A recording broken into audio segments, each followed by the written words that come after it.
Welcome to Chronic Combat Conversations, a live look at our best bets, picks, and predictions for Dana White's Contender Series.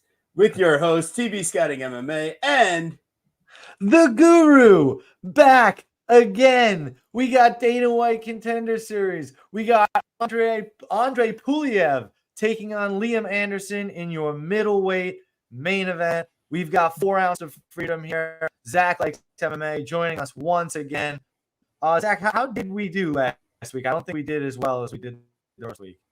I think we actually went 5 for 5. I don't really think we did any props because it was just like a absolutely terrible, disgusting week of Contender Series. 5 for 5. We didn't get 5 winners. Yeah, because I know as far as straight picks, I'm 9-1 for the season so far. I'm all right. We might have to boil down these picks for real toward the end. Here you relay them back to us, but that's good to hear, man. I don't feel like I've been as sharp. I mean, to be fair, I think out of the 10 fights so far, 9 favorites have won because the loss that I had was on the one juiced up guy on week 1. Right. Yeah. Well, we are here to have an absolutely amazing time. We're normally live every Thursday for our UFC breakdowns, but here we are. It's Dana White's Contender Series, and we're here to bring you the breakdown. So we'll go from bottom to top here, and oh my word, we got some stare downs. We got Jack Duffy on the left, Nick Piccinini, or is it Piccinini on the right, former 3-time All-American Oklahoma State wrestler, versus Jack, I have a black belt in jiu-jitsu, the Fury Duffy. So real question is, is this a setup fight for Nick, given his background, given who DC is like his mentor? This very well could be a squash spot from what the UFC is trying to put together. The question is, is Nick going to go ahead and use his striking, or is he going to use his wrestling?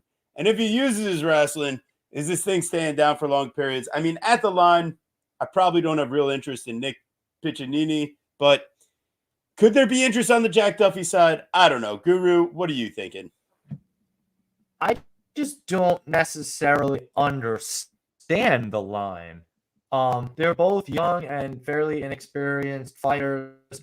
They both. Jack doesn't really have maybe the best open mat wrestling, but he's got decent top control. He runs straight forward at opponents to get the double leg. He's got decent scrambling. I kind of was more impressed with his style of grappling than from what I saw from Piccinini, who's really just more control wrestling without much damage. I mean, he did have some solid ground and pound. I believe I saw him get a knockout of somebody with it. But I don't know. There just was something that wasn't as violent in his grappling. So at the line, I kind of lean Duffy. But after all these favorites so far, I'm a little spooked. I have to hear somebody like Zach tell me that he likes Duffy for me to really consider my shot being legitimate. Maybe I'm missing something. What do you think, Zach? Jack Duffy sucks. This is definitely a layup. It was not made for Nick. It was made for Mitch Raposo. Mitch gets signed and gets fed to whoever he faced. That fight was terrible as well. They then give him Jose Ochoa, not on Contender Series anymore. He's Ochoa. Sure. He's now going to fight, Loner Cavana later this year. So now they bring in Nick Piccinini from Fury FC, high-level wrestler. You just mentioned his, collegiate repertoire. Out of Fortis MMA, wrestling by Daniel Cormier. 6-0, all 5 of his wins by submission, 3 in the first round. I cannot take Duffy at all in this fight. Cannot take Nick straight because it's like balance between minus 250 and 320. But Piccinini by finish, I'm seeing like plus 110. That's a bet online now, so it's probably going to change when it hits the U.S. markets. But at sub, I'm seeing about plus 195, and I'm cool with that. Plus 195 standalone, a parlay leg, might even humor if we can get it on a book. Piccinini round 1 is a plus 350, round 2 is plus 500. He's only gone past those rounds 3 times. He got one in a 4th round title fight, and then he got one in a decision. I think he may have got a 3rd round submission. So I'm 1 and 2. Maybe get around to like a same fight parlay. Nick under 2.5, which at that point you're just basically doing in the distance anyway. But yeah, it's all Piccinini directly, and he's getting a contract. He's not even just getting the victory; he's getting a contract. Yeah, I mean, I think now that you mention it, I mean, he's obviously the better wrestler. I mean, the better athlete. Certainly the better wrestler. And then a lot of these times, like kind of like I've said, I sometimes forget when you've got somebody that is a specialist at something. It's why I picked Ryan Loder. When you have somebody that's a specialist at something, it puts you head and shoulders above. And you're right. I watched Jack Duffy get rocked bad round 2 versus the last guy he fought. That was really, really poor. So, yeah, this guy's the better athlete, and he's probably going to put him down. He was literally looking at him in that photo like he's a fucking joke. So, yeah, Duffy definitely tried like stunning a bit at the face-offs, getting in his face, trying do to I sound better, by the stare way? him down for extra time. Like Do I slightly. sound any better? Slightly. Still I don't know. sucks. I don't know. I really still suck. I don't know what the issue is. I really don't. It's like slightly better. I've been having connection issues, so I thought it was me. I was just trying to play cool until when you yelled at me for glitching out. But yeah, No, you were shitting out like fine. crazy. Yeah, like You crazy. sound Like fine. you sound robotic, terrible. glitchy. Like I wish you Like, guys would have here's said what I'm something saying. earlier. Well, that's why I tried texting you right away as things are happening. It's like I don't want to blow you up, but here we are live. My question is, could it be that the AirPods using the Bluetooth connection on top of your shitty Wi-Fi is causing the issues? You need a wired connection. You got to go back to that because you've been shitty since then. Well, I think not only is it that, but like my laptop literally just can't handle running, like opening I have a the browser. same laptop as yours, though. It just can't handle opening up a browser and doing the web chat either. It like just can't handle it. Anyway. Well, you should probably close the browser and use your iPad, but it's in the other room, but you got to go get it, but the cats are out there. Anywho, iPad. We're moving on. Uh-oh, look at this guy. We've got Malcolm Wellmaker, the first of the 2 Wells on this card, if you're going from bottom to top. We've got a lot of opportunities here. Malcolm the Machine Wellmaker versus Adam Samurai Bramhald. My God, like, just looking at the face-off here, just looking at the body language, and then looking at the tape of the explosive power, it looks like Mr. Adam is exactly aware of what's going to be happening in this fight. I think Wellmaker probably wins by round 1, round 2 finish here. I think he's a parlayable piece this week. Yeah, I don't know. Tell me why I'm wrong, but I feel like he's the way better athlete, and he looks like he had a much healthier cut. I didn't see photos till now, so yeah, Bramhald looks like death. Not exactly. Wouldn't be surprising if somebody looks better the next day. People do that all the time. But honestly, I felt Wellmaker was extremely athletic. He's got kicks to all 3 levels. I really enjoyed his shot selection, the way he's picking to the head, the body, with his boxing. Bramhald is a solid Muay Thai striker, fairly polished, but I don't know. He's open to the body a lot, and I just don't really trust his defense or athleticism. And I mean, like all these fighters, the level of competition has been soft, so I'm not impressed. But I mean, if Wellmaker doesn't get a finish, I think this could be really close for no reason. But that's maybe just a random inkling. But I definitely like Wellmaker here. What do you think, Zach? Zach Attack. Yeah, so this was a fighter, I should say, who I was excited to see once his name hit the short list. I like Malcolm Wellmaker. I wish he had better competition before getting to this spot because there is a lot of questions answered.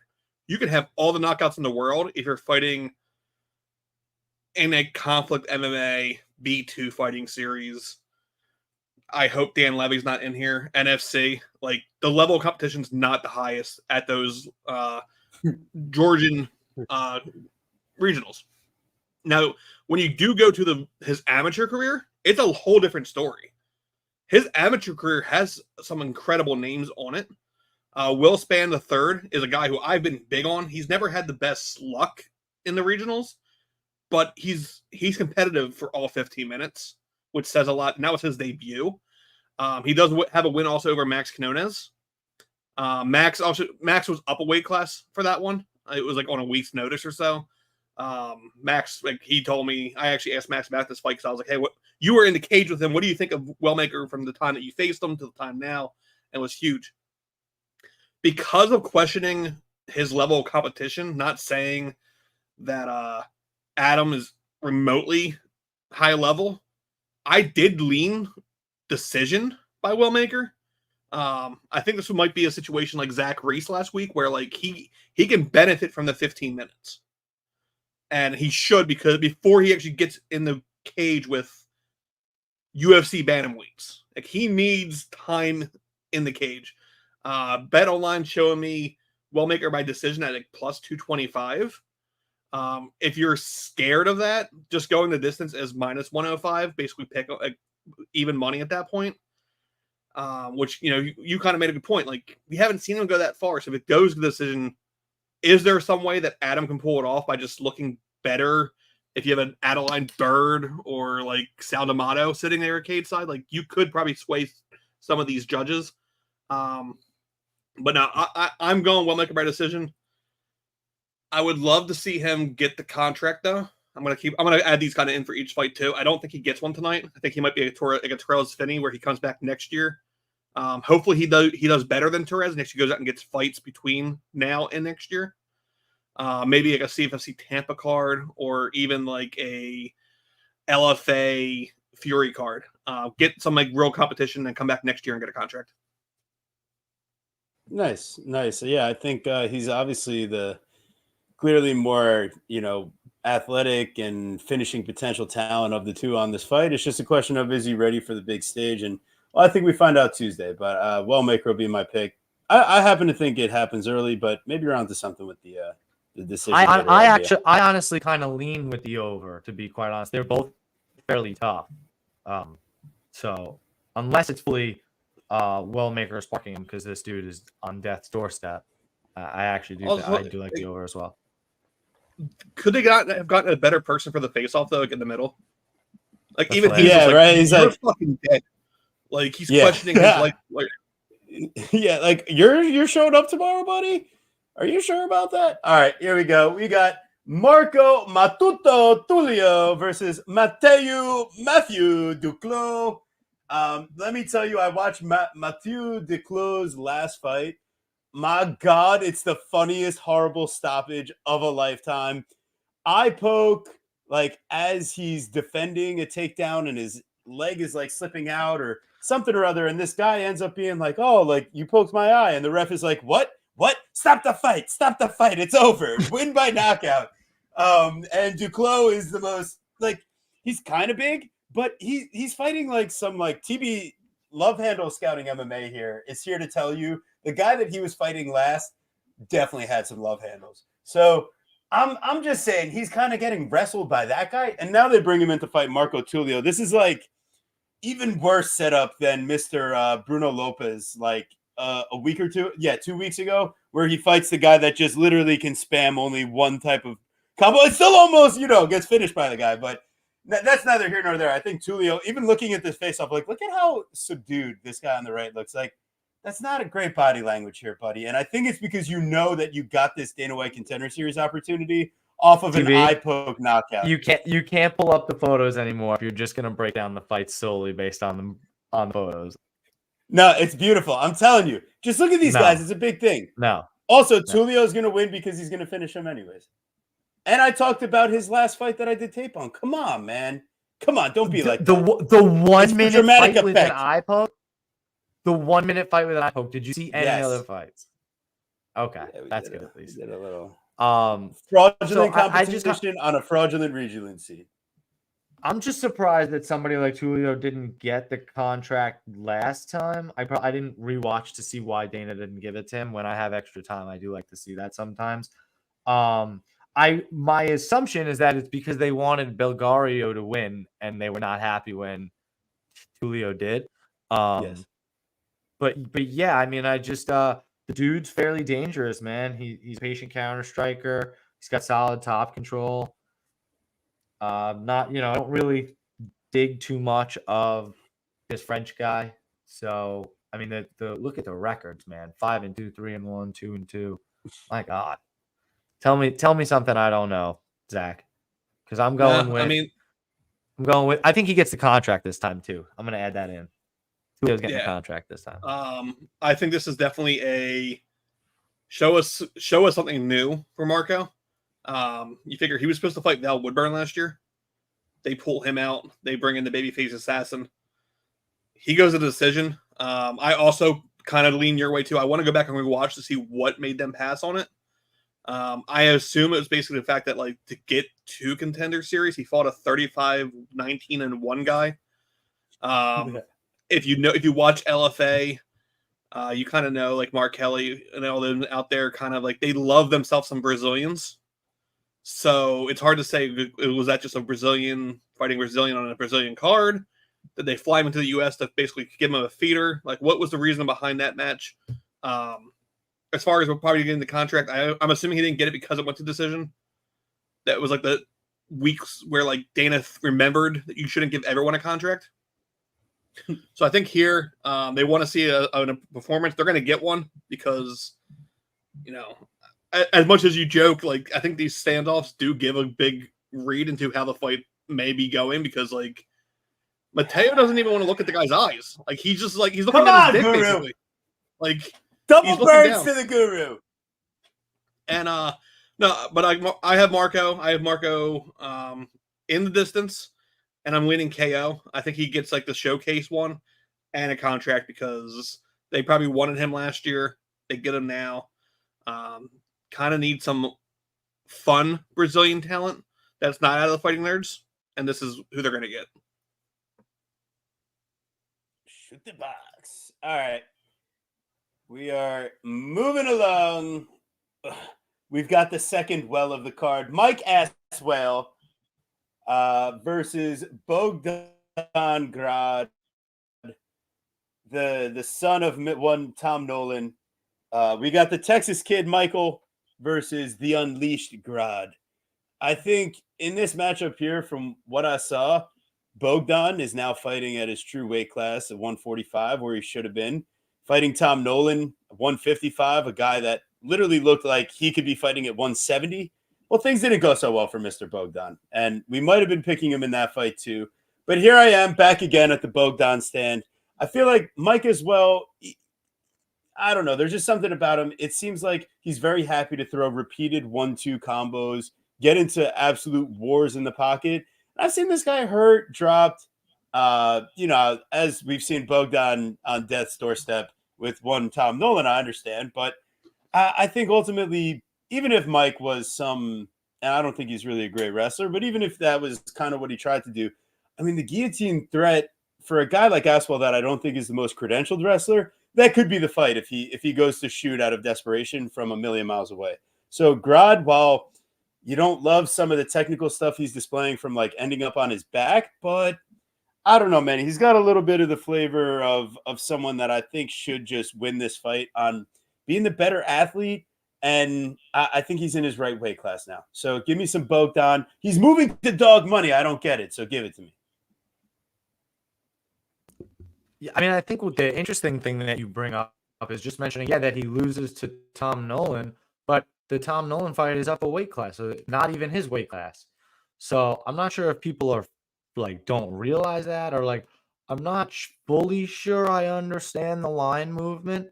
Again, unless Aswell's a great wrestler, I just feel like on the feet, not that necessarily Bogdan will have him covered by any means. I just think that he's certainly the more technical striker. and he's got a lot more experience and age to him, like, while also still not being old. Obviously, he's only 28, so I feel like somebody in Aswell is like easily rebuildable.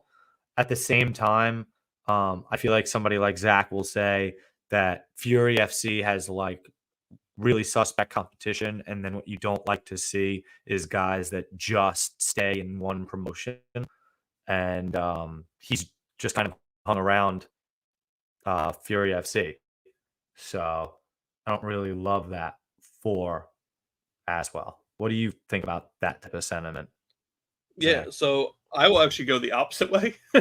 I think once you make your name in Fury FC, they have the best level of competition outside of LFA. I think the only bad thing about Interesting. I was curious if how you felt about the level of competition. I wasn't yeah, sure. the only thing that's bad about Fury FC is they still do their shows on like a 1995 VACR camcorder. It's the worst level of quality for like their shows. Then you also got to hear Alex Marino like call every card, and he's the worst fucking commentator. Like great jiu-jitsu guy, but Jesus Christ, get off the I commentary. was just thinking that he's so bored. Like, he's obviously smart and technical, but like he's boring. He's not good. Like he's autistic and does not have any excitement. Like he's just there. But as far as this fight itself, like I was telling before we actually went live to TB, like I'm probably one of the biggest Michael Aswell fans. I wish he would have got the level of competition sooner in his career, though. He did start off like with like the local Home Depot guy, an 0-2, a 1-1, an 0-1, a 1-5. From there on, then he started actually fighting better competition, and they start gradually growing him. His last two fights, the Josh Adam fight, was probably one of the best finishes I've seen from him. And then the Nate Richardson where he won the title is actually. I went crazy on Twitter. Was like he needs to be on Ultimate Contender Series. I wanted him to fight Jose Perez. I thought that would be the ultimate setup because you actually have a striker versus a grappler who's adding striking to his game.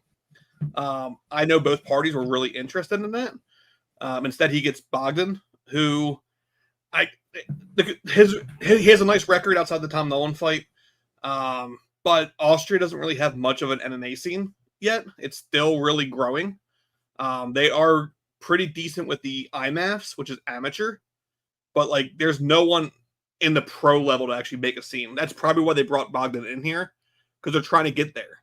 It's kind of the same thing like the Ilya Tapore, him coming in, like now Spain has interest. But as far as this fight itself, I'm going Michael Aswell. It's definitely a full bias pick on this one. I want to say he gets to finish, but I think he probably overthinks a lot of things in this fight, and it will go to distance. Interesting. I something tells me with the line moving that there is possibly a sharp read at play here. So I can dig that.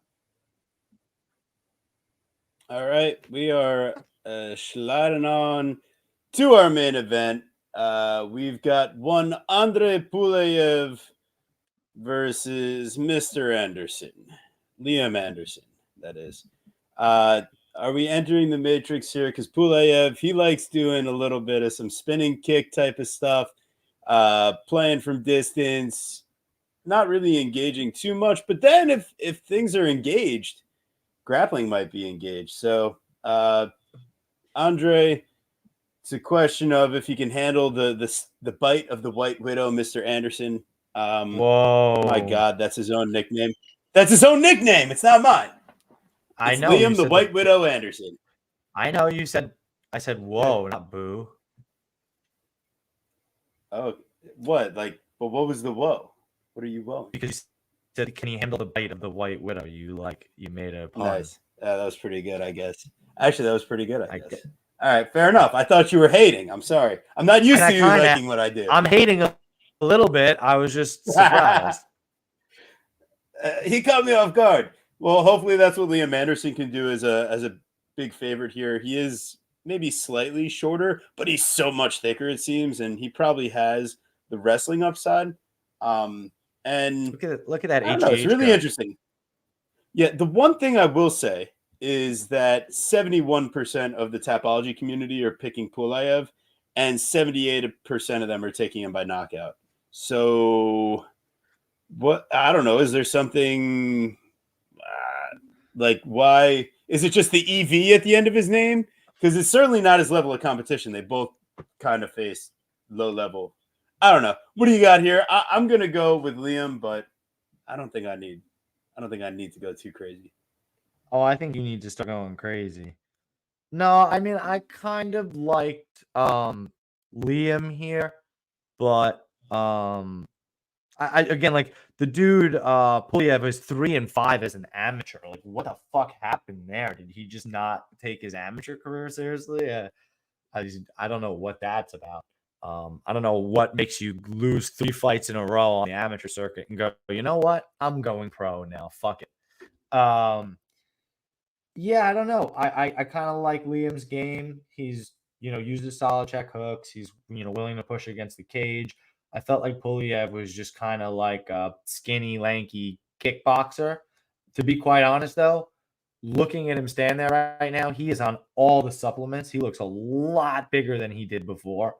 So that could be concerning. But yeah, I still lean Liam here. But maybe Zach's gonna tell me why I'm wrong. No, I actually agree with you on Liam here. Both guys, not the highest level competition at all. Probably neither one. Whoever does win this is probably not going to last long in the UFC. Yeah. Oh, this question, is another by the way. card.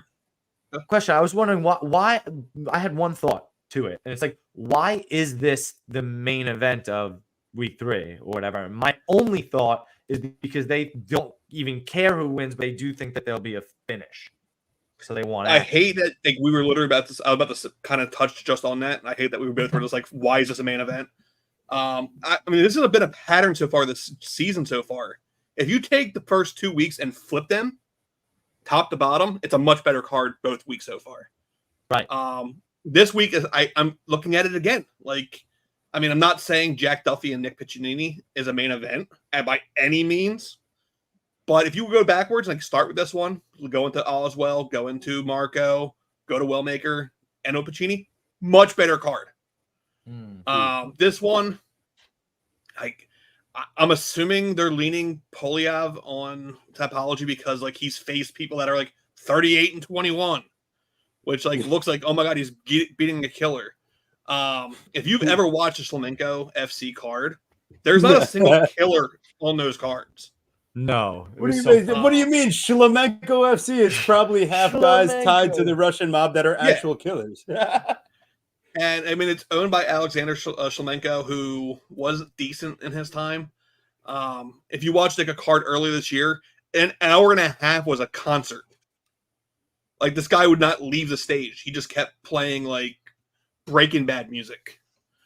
And it was like, can we just get these like Russian gangsters? Like, get him in the cage. I don't even care who wins anymore. When you look at that though, and you see the record of what is it, 7-2, 8-2 versus a 6-2, it's not a good. This is not a Contender Series fight. Liam should win. I don't think he finishes it because there's not much to base off of on Polyev. I haven't really seen Liam fight outside of his last LFA fights since his 2 CFFC fights. He beat Gordon Wigginton, which is Wigginton's debut. Even Wigginton today isn't a good win. They then fed him to Miles Lee, which was a hometown booking. Miles Lee beats it out of Marquez MMA. He got beat, and he left CFFC. This is just one of those ones where I'm glad we don't have Ultimate Fighter afterwards. It's just one of those, like, I can just put it on, go back to playing Xbox or something else, and wait and see Dana probably shit on whoever wins this fight for not doing enough to get a contract. Liam by decision, just to kind of end the card. But, you know, the four fights prior aren't bad. This is just the expired whipped cream on top. Delicious. Sounds as good as it gets to me.